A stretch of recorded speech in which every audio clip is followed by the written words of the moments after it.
नमस्कार, आप देख रहे हैं न्यूज फॉर नेशन और मैं हूं प्रियदर्शन।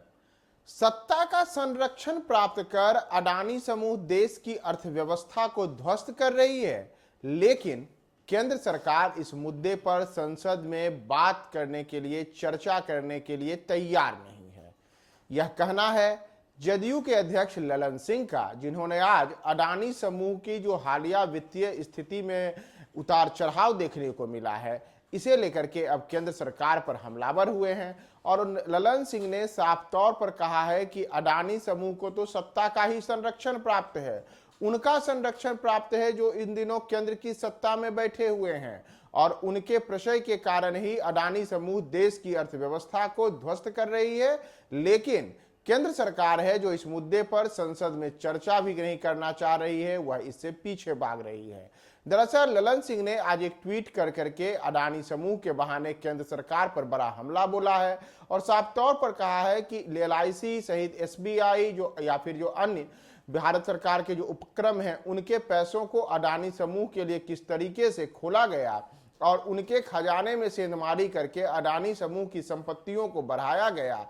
लेकिन वही अडानी समूह आज देश की अर्थव्यवस्था को ध्वस्त कर रहे हैं और उसके बाद भी केंद्र सरकार है जो इन सब पर आंखें मूंदे हुए है। दरअसल राजीव रंजन उर्फ ललन सिंह ने जो ट्वीट करके केंद्र सरकार और अडानी के बहाने पूरी व्यवस्था पर, जो मोदी सरकार पर उन्होंने हमला बोला है, उसमें उन्होंने कहा है कि अब तक जो सच्चाई उभर कर सामने आई है वह बताती है कि सत्ता का संरक्षण प्राप्त एक कॉरपोरेट घराने ने अब तक का सबसे बड़ा 81,000 करोड़ रुपए का आर्थिक घोटाला करके देश की अर्थव्यवस्था को ध्वस्त तो कर ही दिया, साथ ही देश के करोड़ों लोगों ने LIC यानी जीवन बीमा में अपने भविष्य की सुरक्षा के लिए जो निवेश किया था वह भी अंधकारमय हो गया है।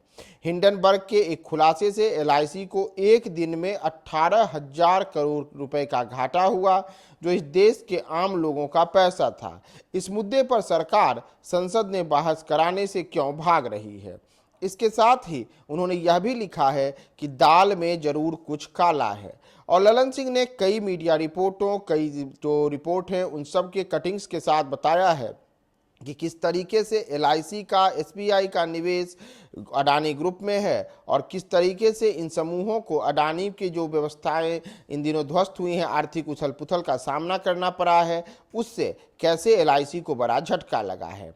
उन्होंने एक कटिंग के हवाले से बताया है कि LIC निवेश के लेकर के जो उठ रहे सवाल हैं उसमें LIC ने भी अपना पक्ष रखते हुए बताया है कि किस तरीके से उन्हें झटका लगा है। और उन्होंने कहा है कि पिछले कई वर्षों में उस अडानी समूह की ग्रुप कंपनियों में LIC की ओर से 30,127 करोड़ रुपए के शेयर्स खरीदे गए और 27 जनवरी को उनका भाव 56,142 करोड़ रुपए था। शेयर्स और कर्ज को मिलाकर 31 दिसंबर 2022 तक अडानी समूह की कंपनियों में उसका कुल निवेश करीब 35,917 करोड़ रुपए था। अभी LIC का अडानी समूह में कुल निवेश 36,474 करोड़ 78 लाख रुपए है।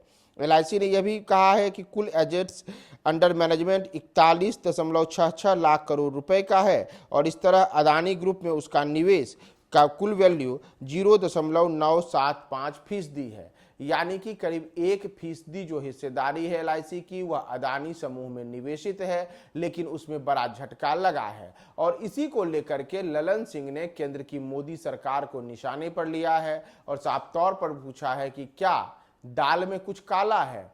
क्या जिस तरीके से अडानी समूह की कंपनियों को फायदा पहुंचाया गया है उसमें कुछ दाल में काला करके केंद्र की जो सरकार है उस सरकार ने ही प्रश्रय दिया है? और अगर ये सारी बातें हो रही हैं तो आखिर आप संसद में इन बातों पर चर्चा करने से क्यों पीछे भाग रहे हैं?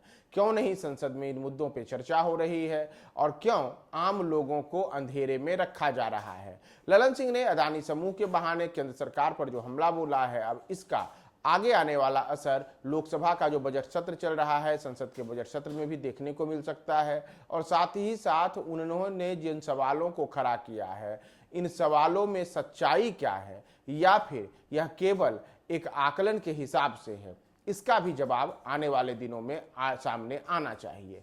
तो अडानी समूह और LIC के बहाने ललन सिंह का अब तक का जो ये बड़ा हमला केंद्र की मोदी सरकार के ऊपर था, इस पर मोदी सरकार क्या जवाब देती है, इंतजार हमें उसका भी है। हम आपको वह भी बताएंगे। आप हमारे साथ बने रहे न्यूज फॉर नेशन पे।